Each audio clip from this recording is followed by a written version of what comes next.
In this lesson, let's talk about how our site flows, that is, how our user will actually read the content, how their eye will flow across it, something that I call a user flow. We want this to be as user-friendly as possible.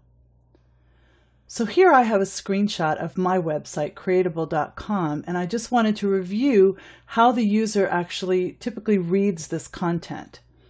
So I've added these little arrows to show you where the content is being read. Typically people start from the top left in most cases, and then they might come to, they start at the header, and then they might view this graphic, and then they just start going across the page and down. That's typically the flow that people use. So you want to keep that in mind when you're laying out your pages. It's also a good idea to not have very large or bright graphics that might actually draw their attention away from the important content you want them to read, and to use the hierarchy as well as you can as far as headlines being bigger than body text and so forth.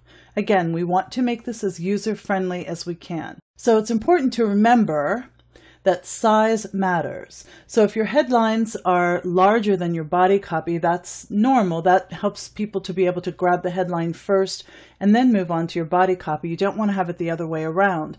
If you have a very large graphic in the lower right corner of the page that's very bright and eye-catching, it's typically going to draw someone's eye away from the copy they should be reading first at the top of the page. So keep that in mind.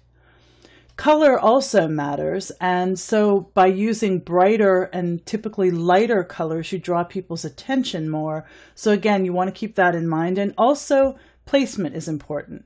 So where things are placed on the page, again, I mentioned that big graphic in the bottom right-hand corner, that can draw people's eye away from the content they should be reading first. So keep all of that in mind, size, color, and placement, when you're laying out your pages and preparing your blog.